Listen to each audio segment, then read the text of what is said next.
do Senhor Jesus Cristo, amados irmãos e irmãs, é com muito prazer que estamos aqui para esse encontro semanal de exposição da Palavra de Deus. Esse material que é disponibilizado para todos os professores de escola dominical a título de subsídio para ajudá-los no esclarecimento da Palavra de Deus na sua exposição de classe dominical. Hoje, muito especialmente, estamos aqui com mais uma lição de número 7. O Evangelho no mundo acadêmico e político. E para discutirmos e dialogarmos um pouco sobre essa temática, né, estão conosco mais uma vez, graças a Deus, o nosso pastor João Barbosa, né, o nosso aqui patriarca, graças a Deus, né. Também está conosco o nosso irmão Leandro Bezerra, né? Nosso filósofo e servo, para a glória do Senhor. E hoje, meus amados irmãos, eu gostaria de ler a verdade prática, né? Que diz que somente o Evangelho de Cristo, no poder do Espírito Santo, para destruir as fortalezas e a resistência do universo acadêmico e do mundo político. O tema é muito atraente, né? Para debate, para discussão, para problematização. Pelo que a gente está vendo aqui, meus irmãos, já partindo para essa discussão na própria verdade prática, né? Porque ele coloca que como se para destruir as fortalezas e a resistência do universo acadêmico e do mundo político. Né? Ou seja, destruir as fortalezas que são levantadas, evidentemente, pelas mentes pensantes, né, que confrontam o Evangelho.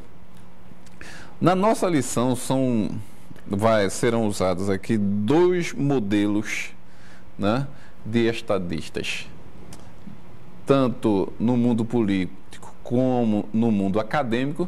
Eles se sobressaíram, pastor João e irmão Leandro, não somente pela sua habilidade, né, na condução, né, do pragmatismo político, né, pela sua capacidade de dialogar com a oposição, né, mas, sobretudo, o destaque vai pela fidelidade, pela integridade que mantiveram na fé dos seus pais. E eu gostaria de abrir esse debate, essa pequena e breve discussão, mas também valiosíssima para nós, muito edificante, pastor, pedindo a sua ajuda para que a gente entenda esse universo, tanto acadêmico como político, como deve o homem de Deus se comportar, como deve o homem de Deus transmitir ao poder do Evangelho, sempre na busca de fazer o nome do Senhor conhecido e, sobretudo, glorificado. O que são esses ambientes político e acadêmico que o Evangelho deve, né, tomar também para o Senhor?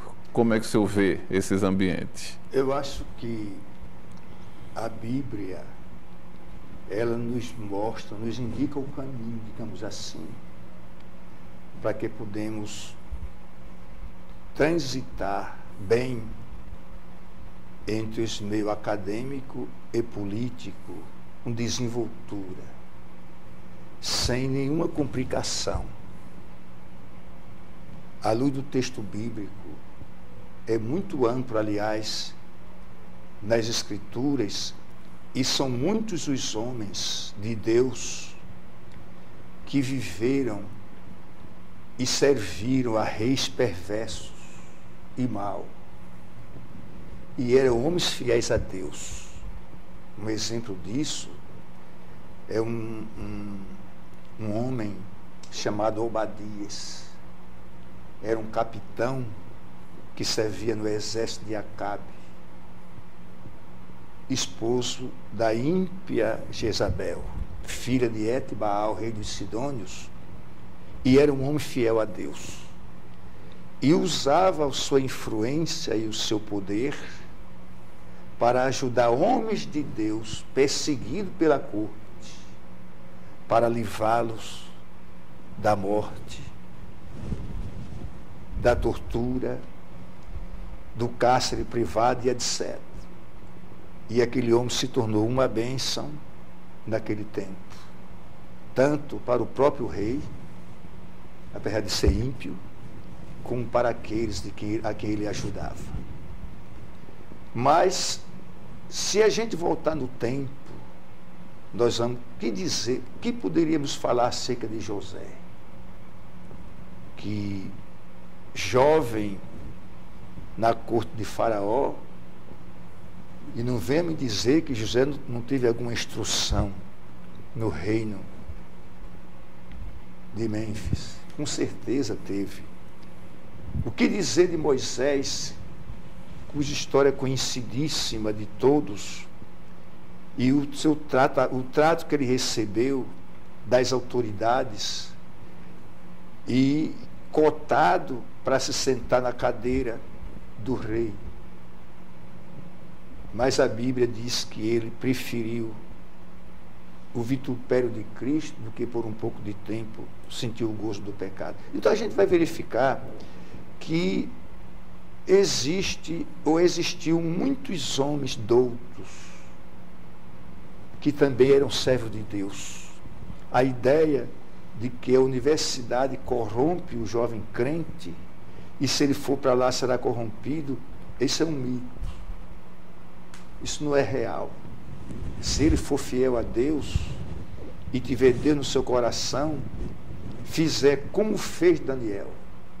Daniel frequentou talvez uma das mais notáveis universidades, se é que eu posso usar esse termo, do mundo antigo, que foi a Universidade da Babilônia. Pastor, me permita, apesar de o conhecimento que nela é produzido, né, está ser posto justamente para desconstruir essa herança, né? Isso. Mas obrigatoriamente o servo de Deus não tem que ceder a essa pressão, né? Um exemplo, você sabe, você estudava Sociologia. antropologia, Sociologia. você Filosofia. é filósofo, bacharel em filosofia, outros são em letras, em direito, etc. Todo esse ensino tem cadeiras que são realmente maléfica, demoníaca. O ensino é perverso, é para destruir. Mas o salvo, ele conhece os fundamentos bíblicos, mas sobretudo ele tem temor de Deus. E ele sabe como separar o joio do trigo. E está numa sala de aula, onde muitas vezes ele é o único crente. Mas ele tem que entender que ali ele é luz. Aquelas pessoas também são beneficiadas por causa dele que está ali. Então, se ele olhar por esse ângulo, então o curso, as academias, ela, na realidade, não seria uma maldição, mas uma bênção para aqueles que servem a Deus com fidelidade. Os senhores são testemunha disso. Perfeitamente. Leandro, você, como o pastor já falou, é bacharel em filosofia, mas voltou para a academia, né? E cursa hoje ainda a área de filosofia e teologia, graças a Deus. E sabe perfeitamente como é o ambiente acadêmico, né? Esse confronto religioso. Uma das primeiras palavras que a gente se defronta é justamente desconstrução. Né? Lá, como o próprio autor da nossa lição vem colocando e trabalhando, a verdade ela é relativa. Nós vivemos e acreditamos numa verdade absoluta. Mas o esforço aqui é do jovem cristão, do cidadão homem de Deus, enquanto na política e enquanto também estudante na universidade.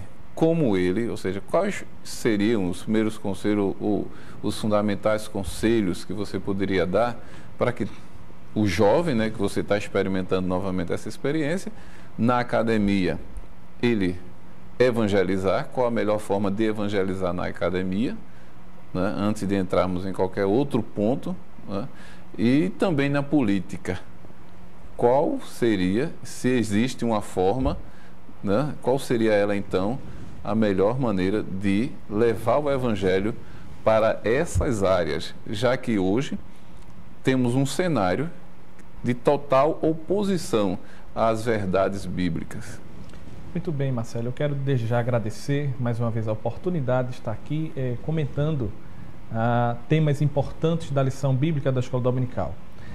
Essa sua pergunta ela é muito pertinente e, para respondê-la, eu acredito que é necessário primeiro apontar que existem alguns mitos, como o pastor João muito bem salientou, que existem em torno desta questão do cristão dentro do contexto universitário e também dentro do contexto político.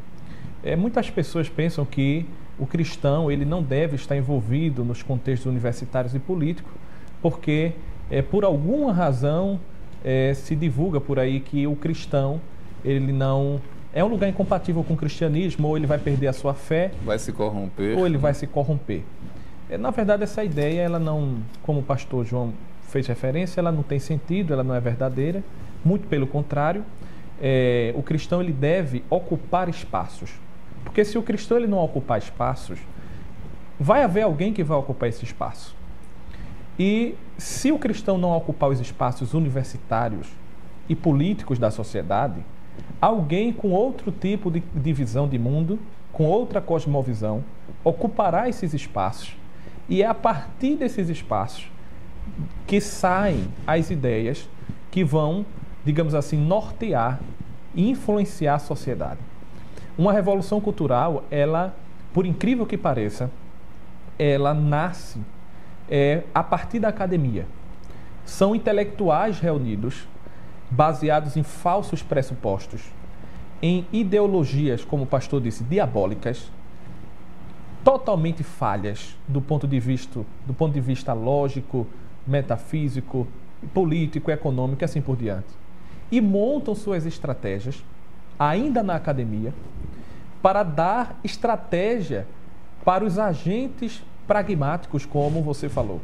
Ou seja, existem aqueles que estão por trás, trabalhando na edificação de castelos intelectuais, castelos teóricos e doutrinais, e vão dar, digamos assim, sugestões de ação para os homens da política. Então, por detrás de um grande político, existe um ou mais de um grande pensador que pensa uma estratégia para ele aplicar na sua política. Agora, pensemos isso partindo de pessoas que têm uma visão de mundo totalmente pós-modernista, totalmente anti-Deus, totalmente secularizada. Ou seja, o que nós vamos ter é uma sociedade mergulhada no engano, mergulhada no pecado, e a própria igreja do Senhor Jesus Cristo vai sofrer. O pastor João disse que o jovem que chega na universidade, o jovem cristão verdadeiro, ele não se deixa corromper. O fato, um exemplo disso é o próprio Daniel. Independente da cultura e do meio no qual ele se insere, ele não vai se deixar corromper. Todavia, infelizmente, o fato é que as nossas igrejas precisam cada vez mais, como nós estamos fazendo aqui, alertar e, por que não dizer, ajudar, se possível for até através de patrocínio, dando recursos para que os jovens possam, quando entrarem nas universidades, terem uma cosmovisão tão firme e tão forte, de fato que, em vez de serem influenciados, eles influenciem. Dados alarmantes nos chamam a atenção. Cerca de 80% dos jovens cristãos que entram nas universidades abandonam a sua fé. Cerca de 80%. Por quê? Porque não tinham antes o conhecimento profundo da sua fé. Porque se tivessem, obviamente não abandonariam a sua fé. Obviamente que conseguiriam, através de reflexão rigorosa, defender e sustentar a sua crença. Então, a primeira sugestão que eu digo, Marcelo, para o jovem cristão, e não jovem, porque hoje em dia nós vemos que na academia existem muitos pastores, eu mesmo já estudei, quando eu estudava filosofia, e ainda estudo, não é mais, quando terminei a minha primeira graduação, havia pastores, né, pastores que eram homens que eram formados inclusive em teologia, mas sentiram a necessidade de ter uma formação a mais e foram fazer filosofia, outros foram fazer sociologia, outros foram fazer direito. Eles estavam ali e se preparando para dar à igreja. É claro que o alimento da igreja não se busca na academia, mas existe um instrumental que é fornecido na academia que, se o homem de Deus que está diante da igreja, o líder da igreja, tiver o domínio e a capacidade desse instrumental, né, essas, digamos assim, competências, melhor ele guiará a igreja do Senhor. Homens já de 50 anos, 60 anos, que estavam ali buscando, digamos assim, mais conhecimento. Porque o conhecimento verdadeiro, não o falso conhecimento, o sofisma, os falsos dilemas, né, os falsos debates, mas o verdadeiro conhecimento, ele edifica e edifica bastante. Tanto qualquer pessoa que vá para a academia ou mesmo no ambiente político, se ele abre mão da sua fé, algo já fica patente, né? Aquela base, aquela estrutura não estava muito bem montada. Justo. Né? E ele, pela reação que teve quando foi confrontado com essa oposição, o que a gente tem também é que ele, enquanto ser, enquanto indivíduo, o que ele dizia sobre religiosamente sua fé, né, ou a sua posição política, poderia até estar baseado num princípio de autobeneficiamento, né? Por quê? Porque ele não guardava aquilo com a convicção necessária, com a convicção que é possível identificar, pastor, nas pessoas de José, do próprio Moisés que o senhor citou, na figura de Daniel, que hoje, assim, em congressos, né, em encontros jovens, são textos usados, né, da pena desses homens para dar título, né, aos encontros. E às vezes as pessoas parecem que esquecem de explorar um pouco do contexto que eles vivenciaram. O que eles tinham na realidade, o que deu capacidade a eles de permanecerem íntegros, né? Ou seja, inteiros na fé, foi justamente a base que eles receberam, o ensinamento, a doutrina que eles receberam. Ou seja, é crer que Deus é o único Deus e que a salvação só é possível através de Jesus. Né? Ainda que, tanto politicamente e cientificamente, tentem desvirtuar essa verdade. Por exemplo, hoje, nós vivemos no Estado laico, né? Onde cada instituição, ou cada segmento cuida da sua parte. O Estado das coisas do Estado, a religião das coisas da religião. Como se o homem ele pudesse ser partido. Como se o indivíduo que estivesse enquanto político ou enquanto estudante ali, ele pudesse tirar a roupagem da fé, que é o que acontece com muita gente hoje, pastor e Leandro. Eu pude conviver com pessoas e vejo pessoas que tanto no ambiente político quanto no ambiente acadêmico dizem, não, eu sou, né, eu tenho minha profissão de fé, mas a temática que está sendo aqui discutida, eu não posso trazer minha fé aqui para dentro para não prejudicar o debate. Ou seja, ele é uma pessoa diferente, baseado nos diferentes ambientes também que ele convive. Então, pastor, a minha pergunta é, o político é uma pessoa, né? Ele não é alguém que vem de fora de outro mundo para exercer esse cargo. Ele é uma pessoa. A gente fala de evangelizar o ambiente político, mas qual seria a melhor maneira de evangelizar o ambiente político? Seria um crente que está nesse ambiente comportar-se como tal, como um crente político, fiel a Deus, fiel, né, aos princípios cristãos. Então, por que é que hoje a gente tem tanto problema em confiar em política? Olha, o ambiente político, ele talvez ainda seja mais difícil do que o acadêmico. Verdade. O ambiente político. Pelo menos, isso é uma questão mundial, está no mundo inteiro. Se fala de político e o comportamento em todo o mundo é parecido. É uma coisa universal, falam a mesma linguagem em certo sentido. A gente vê pela grande imprensa falar de escrita televisada, eles se esburrando, empurrando dentro das câmaras, das altas câmaras, alta ou baixa. Isso em todo o mundo. Isso mostra que eles falam o mesmo idioma. Em todo o mundo, é uma coisa só. Então o ambiente político é difícil, mas o crente, ele está ali para ser diferente. Existe um exemplo da vida de homens como foi Neemias, que foi um homem de influência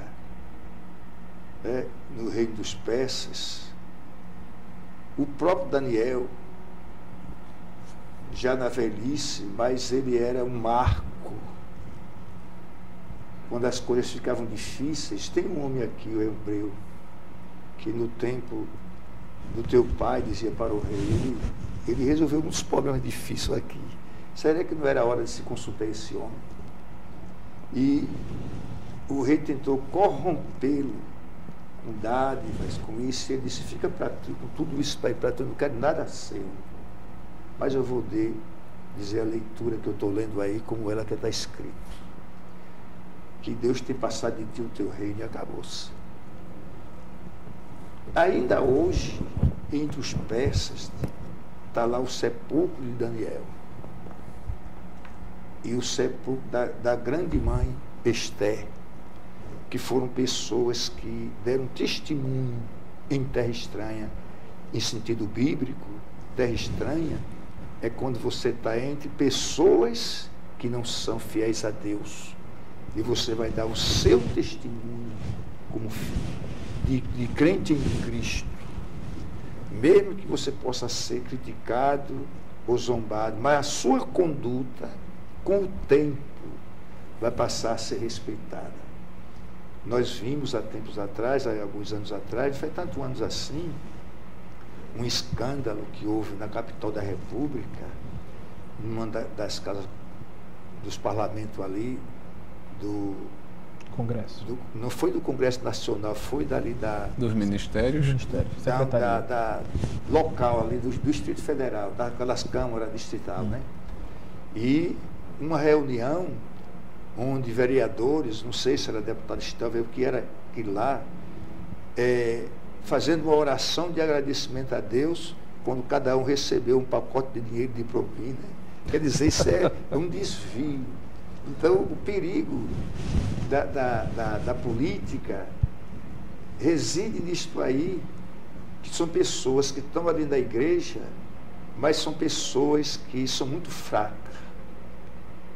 A personalidade dele como cristão é fraca. Ele não vai aguentar o canto da sereia, como dizem. E é preciso que essas pessoas primeiro sejam convertidas.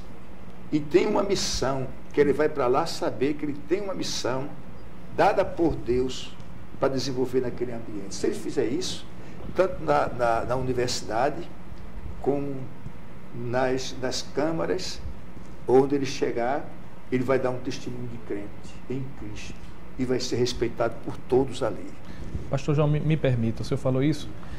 A bem da verdade é que, infelizmente, no mundo político, o que nós observamos, que muitos indivíduos entram para este mundo da política não por causa de uma vocação política, não, na verdade, por uma tendência motivada pela preocupação da coisa pública, mas, na verdade, porque tiveram uma vida fracassada. Homens que tiveram uma vida profissional fracassada, uma vida intelectual fracassada, e muitas vezes, porque não deram certo em nenhum tipo de segmento da sociedade, vem na vida pública, como nós estamos em um contexto em que ser político é muito, digamos assim, proveitoso. Então, como não deram bem em nada, entram para a vida política, mas sem nenhum tipo de vocação ou preparo. Isso, na verdade, não vale apenas para o ímpio, mas também para o cristão, né? Porque não é porque a pessoa é um cristão, digamos um cristão verdadeiro, um cristão de caráter ilibado, que isso justifica que ele terá competência como político. Nós vemos aqui, por exemplo, em Daniel capítulo 1, versículo 20, está aqui na lição, na página 50, aqui no primeiro ponto e o segundo subponto, ele cita o texto que diz o seguinte: e em toda a matéria de sabedoria e de inteligência, sobre que o rei lhes fez perguntas, os achou 10 vezes mais doutos do que todos os magos ou astrólogos que havia em todo o seu reino. Ou seja, Daniel, como homem público, ele não se destacou apenas pela sua fé, ele se destacou pela sua inteligência, pela sua capacidade. Ou seja, o homem público cristão, ele deve, obviamente, que ter um testemunho como cristão lá, mas também ser um grande homem público que tenha capacidade para aquilo, porque senão veremos fracassos de gestão que, infelizmente, a sociedade ela rotula logo. Ah, mas olha aí, entrou para a vida pública, foi eleito pelo voto da igreja, mas não tinha capacidade para tal. Então, isso é muito importante e conveniente. Há de convir também que esse testemunho acerca da personalidade de Daniel, ele é posterior, inclusive, né, depois dele ter renunciado.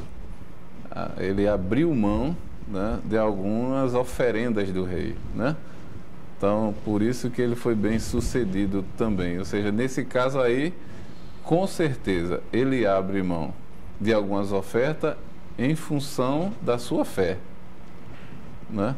E a minha questão é essa, Leandro e pastor João. Um cristão autêntico, né? Ele pode ser um político bem-sucedido, atender a demanda da sociedade, né? Cumprir um papel de um verdadeiro político, sem abrir mão da sua fé, ainda que algumas medidas sejam conflitantes, mas ele não atende, ainda que isso venha a privilegiar um grupo, né? A gente sabe que há algum tempo atrás, um importante líder religioso, né, evangélico, e que assumiu uma importante função no Congresso, né, uma das comissões, ele foi muito hostilizado, né? Ele foi muito hostilizado, mas ele não abriu mão dos valores que ele defendia. Quer dizer, aquelas agressões que eram muito frequentes, Leandro e pastor, né? Hoje até que amenizaram mais um pouco, né? Pelo menos a imprensa não noticia com tanta frequência. Então a pergunta é, ele pode ser um cristão na igreja, um servo de Deus, e exercer um papel, né, dessa natureza, tanto na academia enquanto professor, porque ele vai se confrontar em algum momento, né, com ideias que não comungam com as verdades sagradas. Há possibilidade dele viver nesses ambientes e em si, a possibilidade como é que ele vai lidar com essas situações. Marcelo, eu quero evocar a fala de talvez o maior filósofo cristão vivo hoje, o americano Alvin Plantinga, ele que é da escola analítica. Ele dá um conselho muito importante aos intelectuais cristãos, quando ele diz que o fracasso do cristianismo como visão de mundo dentro da academia se dá, sobretudo, pela preguiça intelectual e a falta de compromisso dos cristãos que estão na academia com a reflexão rigorosa acerca da verdade. O que ele quer dizer é o seguinte: muitos intelectuais cristãos que estão no contexto da academia, muitas vezes aceitam a crítica e a ideia desconstrucionista, ateísta, relativista, pluralista, como sendo um argumento tão forte que não precisa-se, na verdade, de uma refutação, ou talvez até não exista uma refutação. Então, na verdade, em vez de mostrar a superioridade da visão cristã de mundo, eles ficam remendando o Evangelho para que possa ser moldado a esse tipo de visão de mundo totalmente contrária. E o mundo jaz no maligno mesmo, né? O mundo jaz no maligno.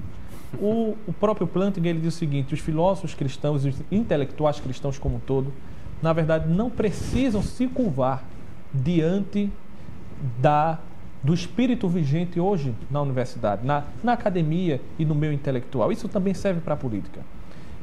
Os cristãos, eles têm um compromisso a priori com o reino de Deus.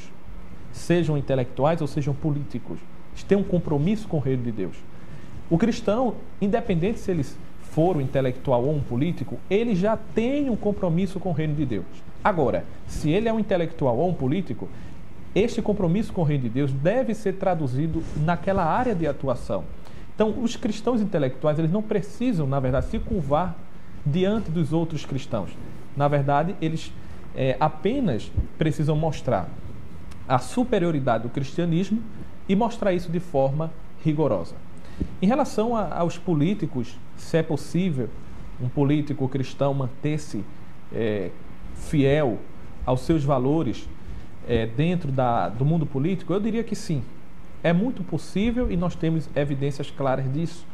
Agora, como eu disse, é muito importante avaliar se a pessoa, o cristão, que pretende entrar nas fileiras da política, que são fileiras bastante desafiadoras, como disse o pastor João, talvez um ambiente ainda mais hostil do que a própria academia, haja visto que existe, na verdade, um grande jogo de poder, um grande jogo de interesses que passa pelo universo político e que muitas vezes, se o cristão ele manter-se fiel como Mardoqueu e não se curvar, ele pode perder até alguns sacos de propina, ele pode perder até alguns recursos e, entre aspas, doações, mas é importante dizer que o cristão ele deve ser coerente.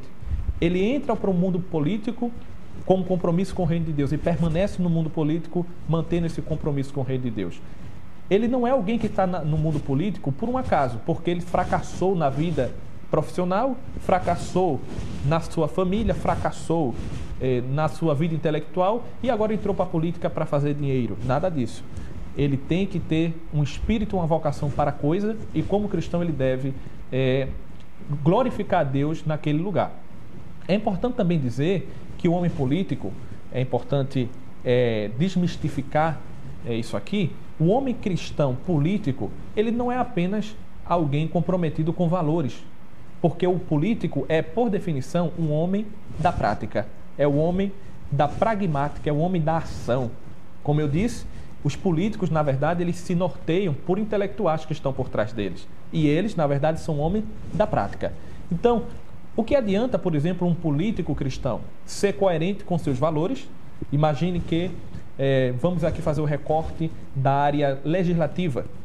E um político pode ser um político cristão que atue no legislativo, trazendo propostas de leis que sejam absolutamente compatíveis com os valores cristãos. E é esse o dever dele. Muito bem, nota 10 nesse ponto. Todavia, se na prática da ação política dele, com o próprio testemunho dele, ele negar esses mesmos valores que ele defende, ele será totalmente, me permita a expressão, esculachado e repelido, inclusive pela mídia, que gosta de fazer matéria, sobretudo quando o nome de evangélicos estão inseridos.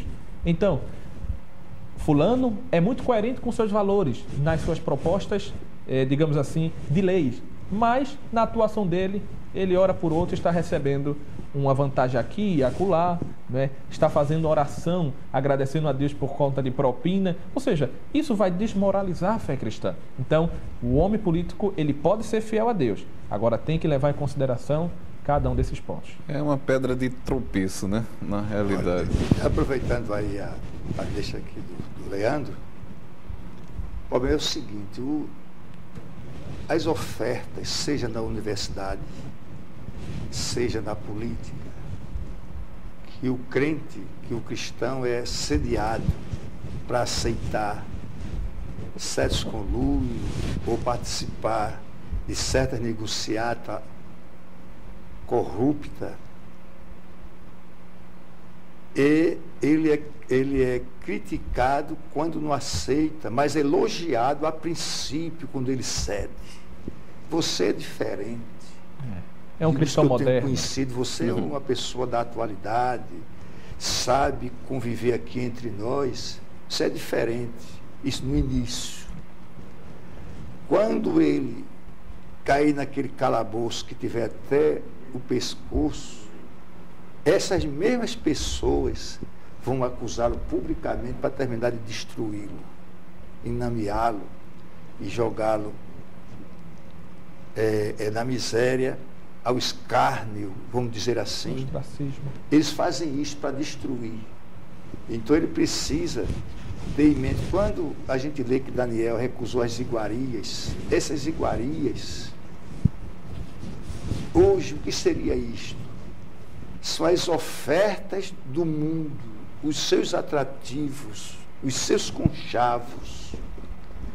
Ora, a gente sabe que os políticos, digamos, eles gastam muitas vezes muito acima do que é o seu salário estabelecido, com todas as gratificações e etc., que não é pouco dinheiro, mas o que eles gastam muitas vezes é muito mais do que isso.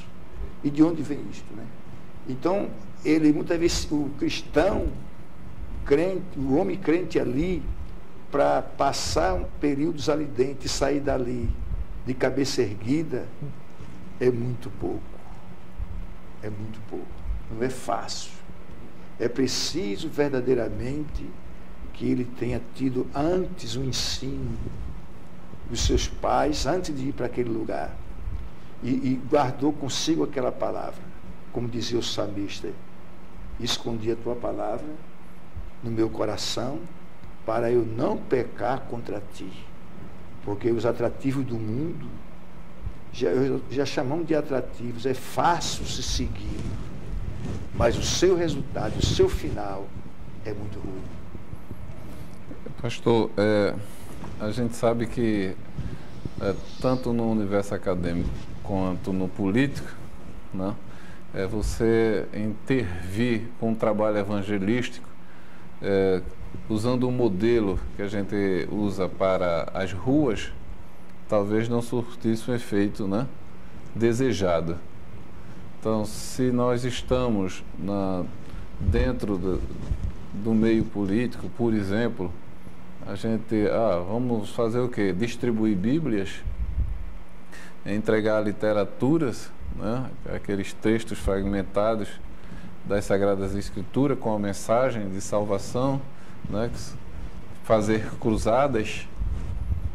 Talvez ainda na academia seja possível, né, além dos confrontos, divisões de mundo, então um trabalho dessa natureza possa surtir efeito, né? Mas o que se percebe é que há pouquíssima iniciativa dessa natureza, né? Se a gente fala, se evangelizar é um desafio, quando a gente chega nesses ambientes mais restritos, o desafio parece que ele duplica, né? E talvez porque a gente está falando aí, não é só de adotar uma estratégia de evangelismo, a gente está falando de indivíduos que são cristãos, que vão representar a população, né? E aí ele não pode ter religião, é dito, né? Ele não pode ter preferências religiosas, que aí iria atrapalhar a sua vida, né? Nos dois momentos, né? Porque eu imagino, Leandro, pastor, um professor de academia, de universidade, tendo que trazer uma exposição numa determinada aula sobre as origens, né? Ele recebe uma pauta, né, e que deve seguir rigorosamente o princípio estabelecido pela ciência e não o que é dito pela religião. Olha, eu vou lhe contar um exemplo. Eu conheço uma irmã, professora de língua portuguesa, que ela adotou como livro-texto para ensinar português em sala de aula a Bíblia Sagrada. Muito coerente. E o senhor pode dizer que é essa irmã? Eu vou me reservar o direito de não citar. E a resistência foi grande a princípio, mas todos aqueles alunos que estudaram com ela língua portuguesa, e ali, tudo que fosse dentro do contexto da portuguesa, ela falava pela Bíblia, todos eles tiveram melhor desempenho do que outros. Eu conheço a irmã, eu perguntei ele porque todos ele... eles, está entendendo? Tiveram melhor desempenho do que outros. Então, isso mostra que, na realidade, quando Deus coloca um servo seu em determinado lugar, seja numa academia, seja na polícia, seja no colégio, na faculdade, etc., ele está ali colocado por Deus com um objetivo. Ele precisa ter essa consciência. Se ele tiver essa consciência, ele vai fazer a diferença. Nós tivemos um estado da nossa federação, Leandro, que exigiu, né? A bancada evangélica exigiu o ensino criacionista, né? Já que o evolucionista está na pauta, foi exigido que o criacionismo fosse também ensinado no mesmo nível. E evidentemente que muitos pedagogos, né, psicopedagogos e gente da área não concordava por ser um ponto de vista estritamente religioso. Ou seja, como se o fator religioso limitasse a condição de pesquisa, de evolução da pesquisa, das origens. E uma coisa que eu reflito muito, a fé em Deus é barreira para o crescimento intelectual, para a pesquisa intelectual? Marcelo, olha, essa sua colocação, essa sua pergunta, ela é tão problemática que existem tantos elementos que eu poderia tomar aqui como resposta que é de fato complexa. Agora, eu vou tentar da forma mais sábia ser objetivo. Em relação à questão do evolucionismo, do ensino do evolucionismo, pensemos aqui no exemplo de um professor formado em biologia. E ele tem ali o compromisso, digamos assim, até institucional, de ministrar uma aula sobre as origens. O cristão intelectual, ele deve ser alguém, acima de tudo, competente. E competente do ponto de vista intelectual. O evolucionismo, de fato, ele não é, em si, incompatível com a existência de Deus. É obviamente verdade que existem muitos argumentos fartos a favor da tese de que o evolucionismo, como explicação para a própria evolução das espécies, a origem comum, na verdade existe uma grande história evolutiva que tem grandes ramificações de explicação. O evolucionismo, na verdade, é uma teoria, digamos assim, complexa, mas digamos que o professor que vai ministrar essa aula, ele tem que saber primeiro as implicações filosóficas disso. Então, o professor cristão de biologia, ele tem que deixar claro que aquela matéria, que se acaso a teoria da evolução for verdadeira, ela não implica necessariamente na não existência de Deus. Então, não é uma questão de que aquilo anula a existência de Deus, porque não anula. Agora, o fato é que existem muitas falhas na teoria da evolução e o cientista cristão, ele deve saber essas falhas. Do ponto de vista do ensino do criacionismo nas escolas, eu defendo a seguinte tese. É dever da família, e sobretudo da família, o ensino religioso e também dever da igreja. Não faz parte do método científico o tipo de narrativa que a Bíblia revela sobre a criação. Na verdade, o que a Bíblia diz não é em nenhum ponto, nenhum aspecto incompatível com a melhor ciência. Vocês percebem o que eu estou querendo dizer aqui? Ou seja, o que a Bíblia diz em nenhum momento é incompatível com a melhor ciência. Até porque quando falamos de origem de fato, não estamos nem no patamar do evolucionismo. O evolucionismo, ele na verdade já pressupõe a existência da vida e vai explicar na verdade a complexidade dela. Mas estamos aqui no patamar mais da física, relacionado às teorias da origem, a teoria do Big Bang, etc. Então, o cientista cristão, ele tem que mostrar primeiro as implicações. A teoria da evolução não implica na não existência de Deus. E cabe à família e à igreja ensinar o jovem, a criança, a narrativa bíblica da questão. Ao professor de biologia, cabe ele ensinar como a ciência explica a complexidade da vida das mais diversas formas possíveis. Eu participei aqui, acho que ano retrasado, aqui no Brasil, em São Paulo, do primeiro congresso de Teoria do Design Inteligente, o TDI. Na verdade, é um grupo de cientistas muito competentes mesmo, e eu quero fazer aqui referência pelo menos a um, que talvez seja o maior químico do Brasil, um dos maiores do mundo, que ganhou até um prêmio que equivale ao prêmio Nobel, que é o Marcus Eberle. Ele é um cientista que é cristão e é criacionista, e explica que a química da vida, na verdade, mostra falhas na teoria da evolução. E o cientista cristão, ele no momento que está ministrando as teorias, ele pode oferecer o evolucionismo darwiniano, a grande história da evolução, e também pode oferecer as outras explicações que são tão científicas quanto essa, que obedecem ao método científico tal qual essa obedece também, como a teoria do design inteligente e as outras teorias que, digamos assim, são compatíveis com aquilo que a Bíblia revela. Eu entendo dessa forma. Então, ambos os ensinos podem ser expostos nas salas de aulas, né? Sim.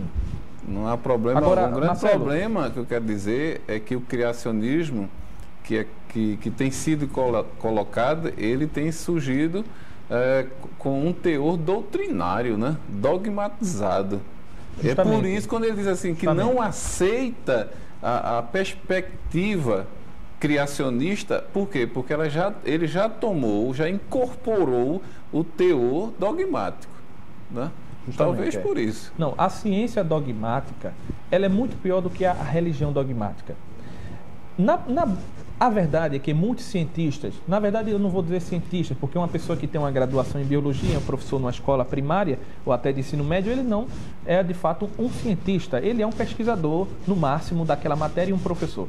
Então o professor dessa disciplina, que se agarra com unhas e dentes à ideia de que aquilo dali é uma verdade incontestável, na verdade ele está sendo dogmático de forma... Não que dogmático seja errado, agora ele está se apegando a uma ideia de forma não refletida. Por quê? Porque existe muita produção acadêmica de grande valor, sobretudo americana, que mostra que a teoria da evolução ela está praticamente fadada ao fracasso. A teoria da evolução, que se baseia na filosofia do naturalismo, ela está fadada ao fracasso. Isso não é uma explicação, digamos assim, bíblica ou teológica. Isso, na verdade, são refutações que vêm da caneta de grandes cientistas, e muitos deles até não cristãos, inclusive ateus, que mostram falhas terríveis nessas teorias. O criacionismo, ele pode ser explicado e transmitido a partir do seu caráter científico, dentro da cosmologia e dentro da biologia e da química, como também dentro do seu caráter teológico e religioso. Agora, contanto que essas duas coisas fiquem bem separadas, e claro que o cientista cristão ele vai deixar claro que os melhores dados da ciência não são incompatíveis com aquilo que a Bíblia ensina. Quando um cientista cristão defende o criacionismo, ele evangeliza, pastor? Ele está evangelizando? Não. Quando defende o criacionismo, Sim. não é evolução, o criacionismo está. Sim. Tá, porque ele está mostrando aquilo que a Bíblia mostra, ensina. Então isso é uma forma de falar de Deus e da obra que ele realizou para que os homens pudessem viver por aqui. Então ele deve se posicionar firmemente, como diz o professor Leandro, mas que ele também, ele não pode ser radical, ele tem que falar sempre do ponto de vista científico, não é o que ele acha. Conta-se que pegaram um tijolo da construção de Babel, que ainda hoje se encontra, né? É fácil encontrar, cavar e achar tijolos ali daquele tempo, naquela área. 4 milênios, para lá de 4 milênios, e leva aquele tijolão, né? essa uma pedra, mas foi coisa feita pelo homem. Por E laboratório, né? submete, sem que se saiba, quando se submete aquilo ao carbono 14. Antiquíssimo. parece uma coisa antiquíssima, 10, 12 vezes mais tempo do que na realidade ele tem. Você está entendendo? Quer dizer, são coisas dessa forma que a gente olha que esse carbono 14, ele não tem coisa mais falha nesse mundo. Sabe? Então, eu gostaria, para a gente, né, já ir concluindo, né, para os finalmente. Então, a melhor forma de um jovem na academia, ou de um cristão na academia, de um cristão na política, é demonstrarem ou evangelizarem, né, falarem do nome de Jesus Cristo, pelo que eu vejo, a melhor maneira é sobreviverem aos ataques à sua fé, né? Assim como sobreviveram José, assim como sobreviveu o Daniel e tantos outros homens, Neemias, né? Tantos outros homens que foram respeitados justamente por não abrirem mãos, né? Não abriram mão de forma alguma. Os 3 jovens foram jogados na fornalha. Se não querem me respeitar, eu morro, mas eu não nego a minha fé. Então, depois desses eventos, passaram a reconhecer o Deus desses jovens, né? A maior autoridade política e religiosa, por algum momento, também confessou o nome de Deus e, é claro, se por um lado eles receberam o respeito, por outro lado, eles foram ainda muito mais perseguidos, que foi o caso, como citado, do próprio Mordecai ou Mardoqueu, né? Então, quer dizer, de uma forma ou de outra, dentro ou fora da política, dentro ou fora da universidade, o cristão fiel e verdadeiro, ele sempre vai sofrer o ataque, assim como Jó sofreu, né? A fidelidade a Deus, a manutenção da integridade, né? A preservação dos valores cristãos, das tradições bíblicas, fazem com que o nosso adversário se levante para nos acusar. Ele não faz outra coisa, senão acusar o cristão nascido de novo, né? Tentar manchar a imagem, né, do Evangelho. Mas, como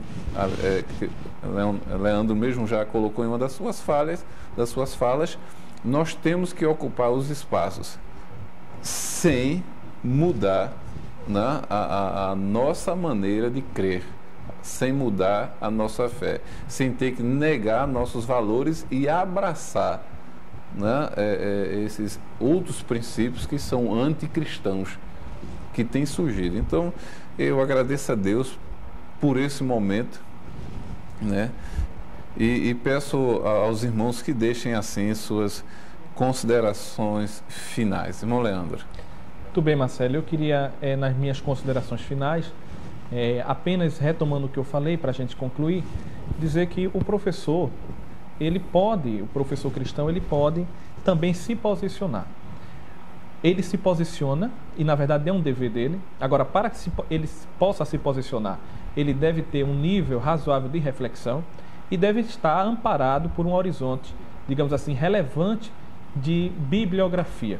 Então, o professor, por exemplo, que está ministrando a sua aula, ele pode defender, por exemplo, a tese da complexidade redutível, que é uma dos argumentos que aparece no meio científico contra a teoria da evolução, e isso ele pode fazer de forma livre, de forma consistente, porque é compatível com o tipo da natureza da disciplina que ele está ministrando, científica. E dizer também que o cristão, ele, na verdade, ele não precisa se curvar. Ele pode fazer frentes paralelas. Eu não vejo por que um cristão na academia ou na política, ele precisa estar se curvando, fazendo conchavos, fazendo acordos, até mesmo nas escuras. Não, nada disso. A visão cristã de mundo, ela é superior. Na academia, por que não falar de associações cristãs de frente de pensadores cristãos? Pensadores conservadores, pensadores cristãos liberais, pensadores cristãos que estejam refletindo sobre a arte, sobre a política, sobre a literatura, sobre a filosofia, enfim, produzindo verdadeiro conhecimento na academia sem precisar se curvar ao pensamento hegemônico que lá impera. Da mesma forma na política, não é preciso você abraçar o discurso comunista, socialista, que é incompatível com a nossa visão de mundo. Você pode juntar frentes paralelas de competentes políticos cristãos e ali glorificar Deus na sua atuação política.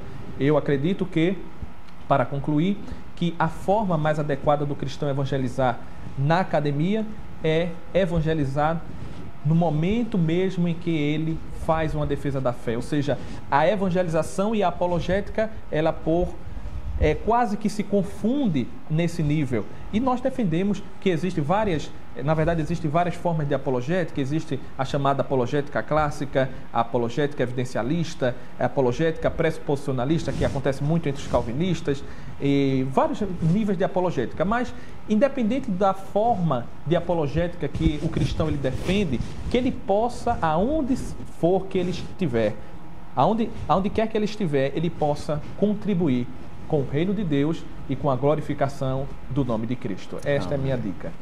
Pastor João. Eu quero concluir minha palavra dizendo o seguinte: como pregar o Evangelho nesse meio acadêmico político? É você ter no seu próprio ser essa forma onde todos possam lhe reconhecer como homem ou mulher de Deus, onde você está. Se você for reconhecido lá no seu ambiente de trabalho, de estudo, ou exercer o seu cargo político, como homem de Deus, você está evangelizado. Diferente de tudo que está ali. Até amado e respeitado naquele lugar você será. E aí, através de você, a bênção de Deus também estará naquele lugar. Amém. Quero agradecer a Deus pela vida dos irmãos, que possamos ter outros encontros, iguais a esse. Quero também louvar a Deus pela vida de todos que têm prestigiado, esse trabalho, comentando, compartilhando também. Deixe sua opinião, sua sugestão. Queremos deixar esta mensagem. Você que é estudante, você que está se colocando, tentando um cargo eletivo, que possa manter sua integridade, a sua fé na verdade sagrada. Não negocie a sua fé por nada, ainda que a sua vida esteja em risco. Lembre-se de homens que foram respeitados porque não negaram a sua fé. Lembre-se também que, no nosso caso, enquanto Assembleia de Deus, defendemos a fé, temos valores, temos uma tradição que tem deixado um importante legado. Então, dessa forma, defenda a sua fé, não abra mão das suas tradições e costumes que têm cooperado para o bem-estar pessoal e das pessoas com quem lidamos diariamente. Deus vai nos honrar, seja no ambiente político, seja no ambiente acadêmico, seja nos lugares mais hostis. Mas, se preservarmos a fé, se nós lançarmos mãos também de importantes verdades seculares, mas são verdades importantes, se lançarmos mãos dessas ferramentas que tanto a política e a academia têm nos disponibilizado, e aliados à fé e à verdade do Evangelho, seremos iguais a Estevão. Ninguém há de resistir à verdade que por nós há de ser exposta. Que Deus abençoe a todos, e todos, assim, que desejam se aprofundar mais na palavra de Deus, podem procurar a nossa Escola Teológica das Assembleias de Deus em Abreu Lima. Fica aqui na nossa sede, em Abreu Lima mesmo. Procure o diretor, faça a sua matrícula e aprenda mais da palavra de Deus. Até o nosso próximo encontro, querendo Deus. Deus abençoe a todos, em nome de Jesus.